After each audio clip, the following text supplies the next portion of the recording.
everyone, it's Eliza here, Eliza Parker with Conscious Baby.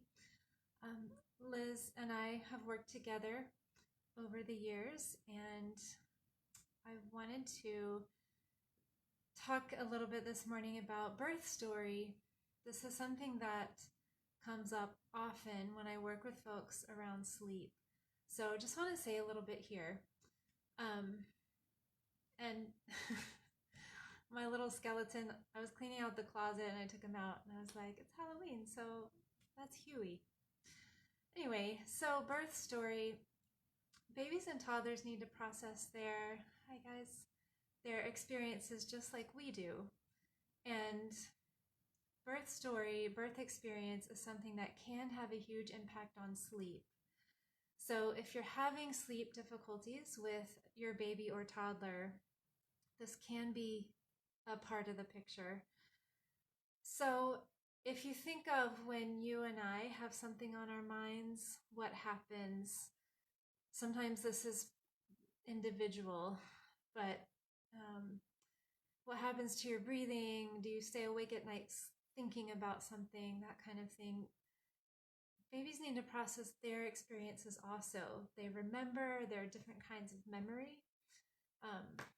There's explicit, like actual literal memory, but then there's also more felt sense in the body memory. So babies do remember their experiences in that sense.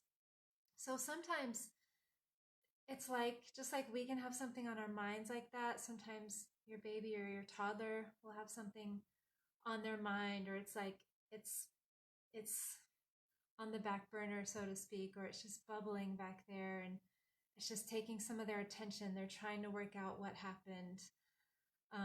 Sometimes they show that they're processing their birth story through movement, like through pushing and arching often, or it can be through crying, or in certain things they do, or for toddlers, certain behavior patterns. So it's a very interesting thing. But around sleep, it can also be like the nebulous thing. There's something you can't put your finger on. Like, yeah, there's something going on, just can't put my finger on what seems to be bothering my baby. Or is that feeling for us when, if you've ever experienced this feeling I have, like there just seems to be something wrong or something not quite right, just something going on that you just can't put your finger on. Sometimes babies and toddlers have that feeling. Yeah, so it might come out in behaviors, or the movement, the arching, or continued crying. Sometimes they need to process the feelings. Sometimes they need information about what happened. And it gets connected with sleep because when we're tired, it's hard for any of us to hold it together. It's harder to hold it together. So for babies and toddlers, that's often when it's a vulnerable timing. So that's when feelings can start bubbling up. So when there are feelings to process, that's what can get connected with sleep. And they might wake up overnight with this thing because there's just feelings and something on their mind. Or it can be something like, if they had a separation experience, then sleep can be like a separation, so that can trigger the memories. So there's different ways it connects in. An interesting piece of this picture is what we call imprints. There are times during conception, pregnancy, birth, immediately after birth, that the experiences we have become imprints. They imprint us. As far as how we learn to relate with people and the environment. So if you think of a duck imprinting, is it ducks? I'm gonna have to look that up. They're born and they see, oh, that's mama. I have looked up whether that's true or not. I just don't remember if it's ducks. Sorry, guys. Anyway, imprint, it's the same type of idea where whatever that early experience was can become a pattern just because it's how we learn to interact. When babies can process and toddlers their experiences, they can work through it and move on. So it's neither good nor bad, these imprints, it just is. So for example, a baby who had an intervention like forceps can learn to pull hair. Now, babies pull hair, and that's something that babies do, but sometimes these things become more intense, or it becomes a habit, or it just like sticks. So we have seen this, that it's because they felt that sensation on the head, and that was their first interaction with a person other than inside the womb. So the learned imprint or pattern there is, oh, I interact with people by pulling on their head, pulling on their hair. C-section babies, I'm making big generalizations right now, but we do see these. So there can be nuances, but C-section babies sometimes have difficulty completing a task, getting from the beginning to the end, or transitioning from one thing to another. Babies who had an early separation experience or NICU experience can, again, they all go through separation anxiety, or typically progressing kids do, but that separation anxiety can become more intense or more charged. And even anything, long labor, short labor, just whatever happened, babies and toddlers need to process it.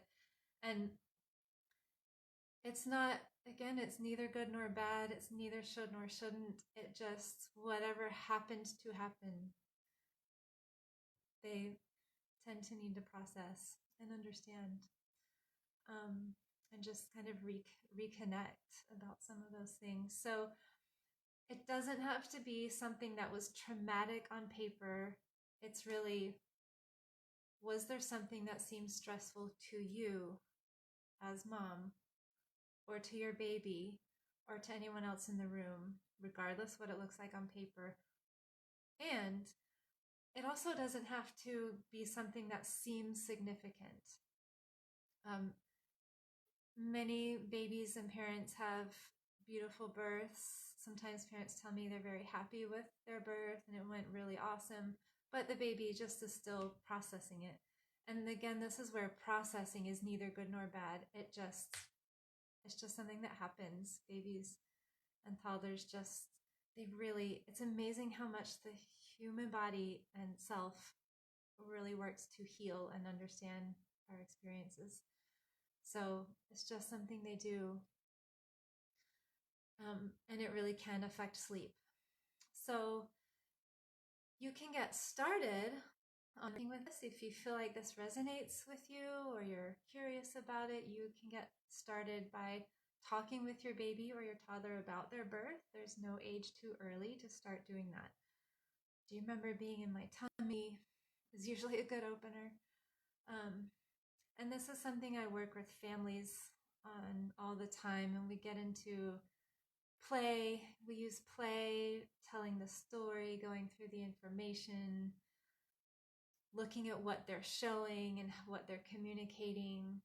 There are ways to adjust it so that you can make it easier, like just a little bit at a time, or you can go deeper depending on what everyone's ready for and how everyone's doing. But so it's really incredible work, and it can affect sleep and just behaviors and habits. And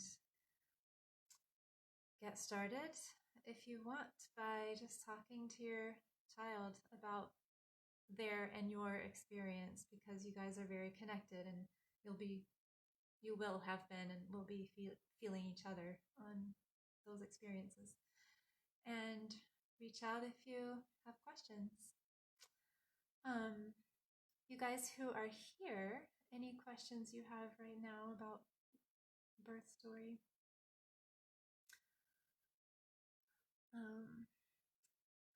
I also have a Facebook group myself you can join if you'd like to, in addition to this one, in addition to Liz's, where we talk about this stuff all the time. I don't have much on my website about birth story right now, but it's something I do all the time, so that's in the works. Okay, I don't see any comments. Okay, guys, nice to see you here and see you around. Have a good day. Bye.